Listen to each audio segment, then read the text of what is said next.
You're going, okay, I'm going to bring this in now before I forget it, because sometimes things just go zip right through my mind here. Okay, there are more souls in line for the handicapped bodies than for the normal bodies. Can you understand why? Why are there more souls in line for the handicapped bodies than for the normal bodies?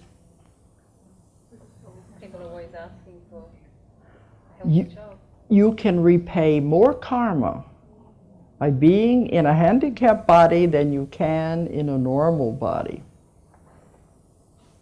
Look what you teach other people, besides what you're learning yourself. And a lot of time it is karma. Maybe you've hurt people, and this is one way you get rid of so much at one time. But what do you teach the people who take care of you? Whether it's your parents or if it's your caretakers, if you're in an institution, you're teaching people something by being in a handicapped body. But also, what do you teach everybody you come in contact with? Everybody who sees you. Everybody's learning a lesson of some kind. How do you react when you see somebody in a wheelchair? Or you see a retarded child? Or somebody without arms or legs? How do you react? That's what they're teaching everybody you come in contact with. That's how they're repaying huge amounts of karma back. And you must remember, they chose that for a reason. Sometimes it's the parents. There's all kinds of ways this can intertwine. I always think when I see somebody like that, I always think, gee, you really picked a hard one this time, didn't you? Because you begin to see it from a different viewpoint. Now, when you are born, too, especially when you come into a life, you have to be everything before you're finished. One life cannot possibly do it. There's so many lessons you have to learn. I'm not even going to go back into the animals and all of that, because you have to be everything before you're finished. But if you understand we're all a part of everything, it makes us respect the earth more. It makes us take the environment more seriously, the ecology, because we're all interconnected with the earth. Earth is a living being. Everything is interconnected. All of our souls, all of our spirit, everything is all working together. But anyway, when you come into a human body, after you've had these other ones, you come direct from source.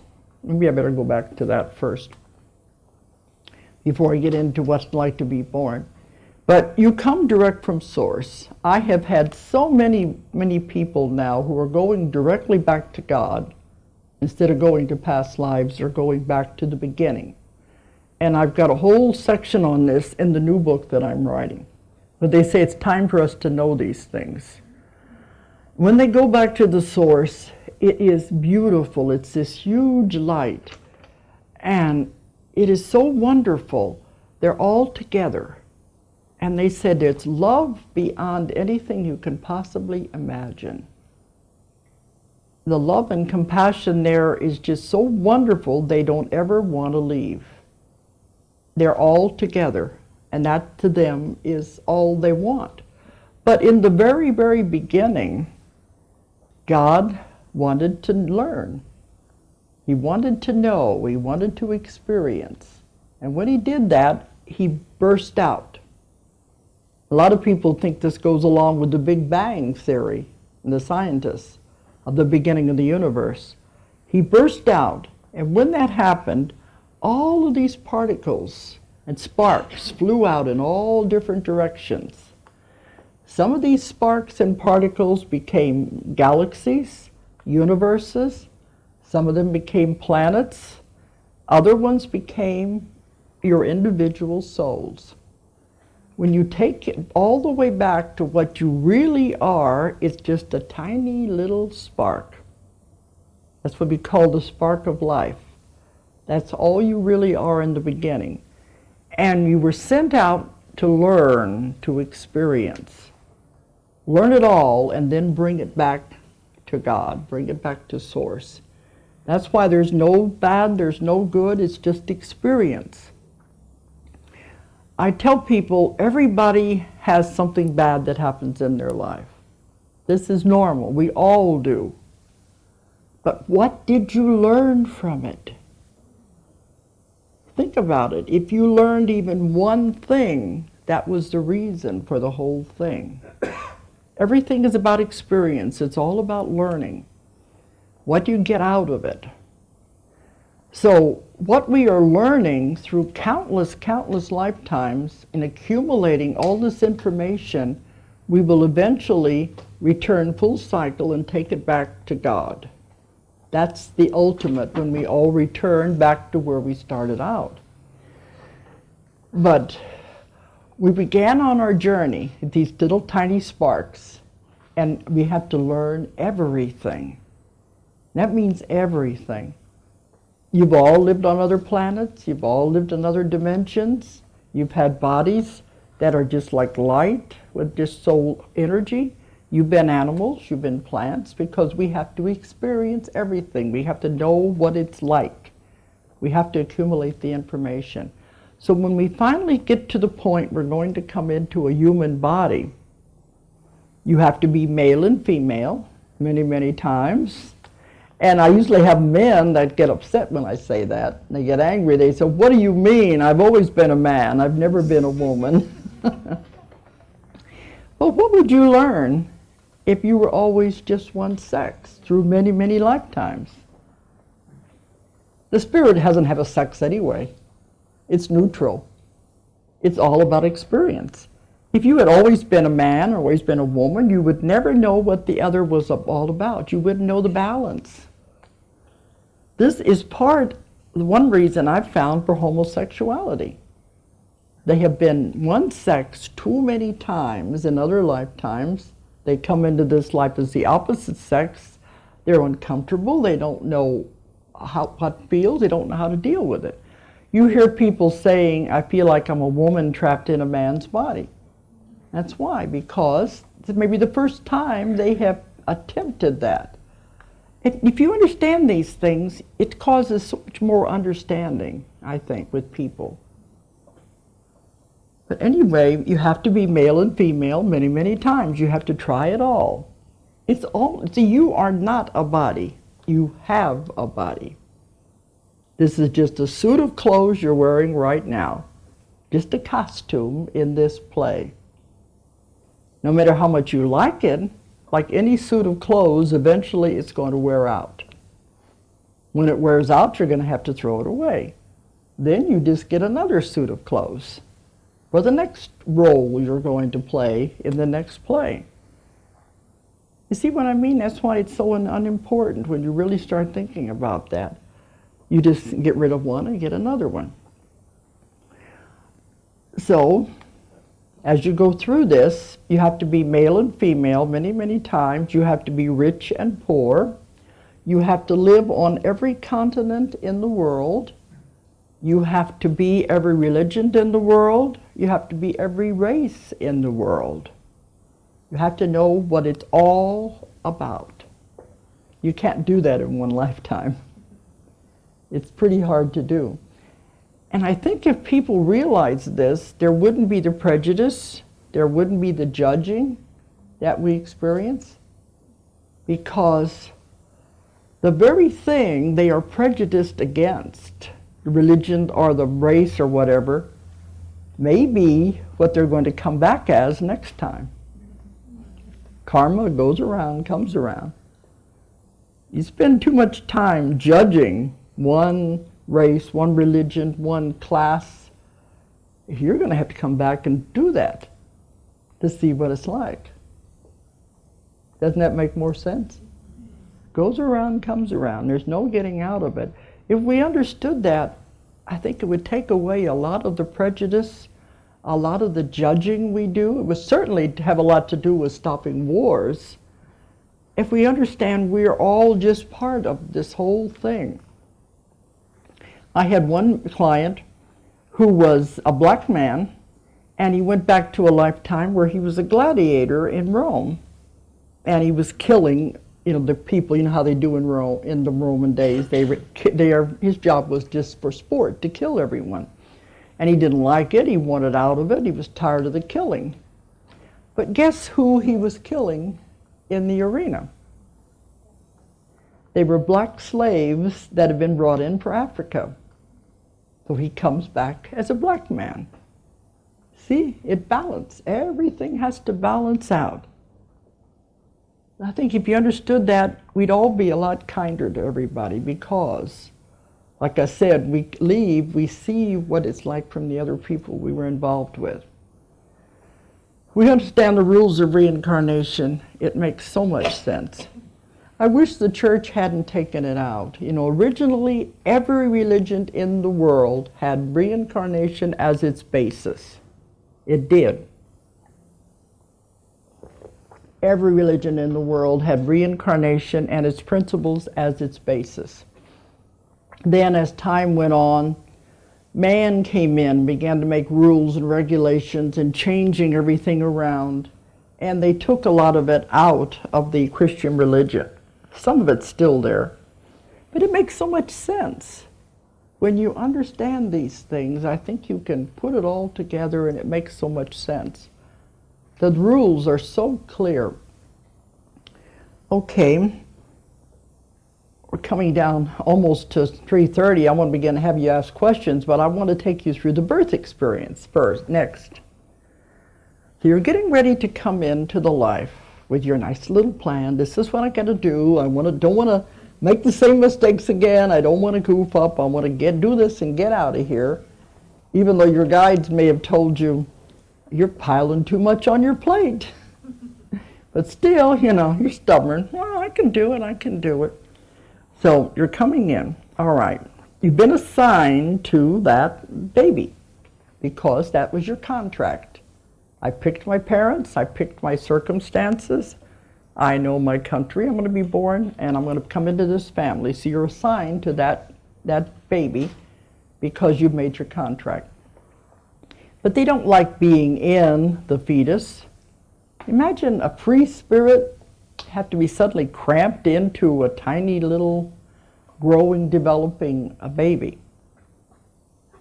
I've had them say that. They'll say, I've got arms that are going to be arms, I've got legs that are going to be legs, but they don't like it because it's too cramped. They don't have to stay in the fetus the whole 9 months. The baby lives off of the mother. It is connected to the mother. It does not have to have the developing soul in the fetus until it's born, because it is living off of the mother. It's moving, it's existing, but the mother is what's keeping it alive. So sometimes they're there, or they're going back and forth to the spirit side, but they don't have to be in the body until they're finally born. So I've had mothers tell me that when they're pregnant, they see shadows in their house sometimes. And I said, all that is the spirit that's going to be coming into the baby, and it's just hanging around, waiting for its turn. A lot of them, when I take them back, they know everything that the mother is thinking. They know everything that's going on in the house because they're right there the whole time. But they don't need to be in the body. Now, when you go to have the baby and you're going through the birth experience, the soul has two choices of how it wants to be born. If it wants to experience being born, it'll go into the fetus before it's born. And they don't like it. Believe me, it's not a comfortable experience. But if they want to say, well, I've done that, now next time we'll do it this other way, they can. Because I've had them going through the birth experience. There's a lot of pain and pressure on the head. There's pressure on the shoulders. Sometimes they can't breathe. It's a very uncomfortable experience. But if that is what they want to experience, they will go through the birth process. It's a choice. The other choice is to wait till the baby is born and then enter the soul. Because as long as it's still connected to the mother, it's all right. The minute it disconnects from the mother, it must have the spark of life in it or it'll be stillborn. So it has to enter usually within so many minutes after the baby's born, or it's too late. It has to get in there. And I've had some of them, the baby's born and they're sitting, I don't know if I want to go. I don't know, do I really have to go? Still trying to back out at the last minute. Do I really have to do this? I don't know, I'm changing my mind. Maybe I'd rather stay on the other side. And their guides are right there saying, no, you signed the contract, you got to go. Now you go now. And they're pushing them into the body. But a lot of them are having a lot of last minute regrets. Do I really want to do this? And that's what happens sometimes when they have a hard time getting the baby to breathe. It's the last minute holding back. But then they do enter the body and they are born alive. Okay. So, if you ever notice with babies, they sleep a lot, especially up until 2 years old. There's a lot of sleeping going on. This is because when they're asleep at night, the soul is still going back and forth to the other side, getting last minute instructions, meeting with their guides and guardians, and things like they don't want to stay in that any longer than they have to. But it comes a point they have to. This is another reason why you go out of your body every night. You still like being connected to that other side. So they go in and out and they sleep a lot up until they're about 2 years old. And if you notice too, this is one of the reasons the knowledge is taken away, but in the beginning the baby can't talk. Even if it remembered anything, it can't tell you anything. It's very frustrating. And it has to take 2 years to get the body to talk, to move, to be able to walk. And by that time it's so concentrating on the body that everything else fades away anyway. So by the time they're about 2 years old, they're really set in the body and everything's going to be okay. Now, sudden infant death syndromes are just, it changes his mind. Says, this is not what I thought it was going to be. This is not the circumstances I wanted to be born into. I changed my mind, so I'm breaking the contract and I'm out of here. And in the meantime, maybe the parents and everything have learned something from this. No experience is ever lost. There's always a lesson in everything that happens. So anyway, then also, do you notice older people, as they get older, sleep a lot? Sometimes they fall asleep sitting in the chair. They're sleeping a lot. This is because they're getting ready to make the transition and go on. And they're communicating with the other side, saying, I'm getting ready to come over there, this is this and this and this. You're making plans for it. So it's the same thing. You start sleeping a lot because they're getting ready to go on and setting the stage and what's going to happen. Now, when you come in and you make your contract, you also, part of your contract is an exit contract. You have to have a way to get out of this. You got to have an exit. You got to have a way to get out of the body. So you decide what it is you want to do. And it's part of the contract. And you've had hundreds and hundreds of lives, and you say, well, I haven't been run over by a train before. Maybe I'll try that this time. Or, maybe I'll go out with this big explosion when we have hundreds of us go out together. That'd be interesting. But see, you're looking at it totally unemotional when you're making these plans anyway. And they say these mass disasters, when everybody go at once, they have all made the agreement. We're going to come in together. They may not know each other, but they say, okay, when the time comes, we're all going to go out together. But it's always set in motion as a plan. And you always hear about some people who don't get there. They're on their way there. The World Trade Center was a perfect example. Some of them didn't get there for different reasons. and they weren't caught up in it. They weren't supposed to be there. But the ones who were had made a contract coming in, this is how we'll go out. For whatever reason, whatever lesson is supposed to teach the world, whatever. But nothing happens by accident. It's always trying to plan it out ahead of time. Okay, so I think I've gone full circle, but when you finish this, you are going back and forth many, many times. You're learning all these different things. And when I was saying a while ago about how you have to be all these things, usually people start looking a little distressed, and unhappy in the audience. But I think when you get to this point where you're asking questions and you want to learn more, you have finished all of that. And now you're on your way out.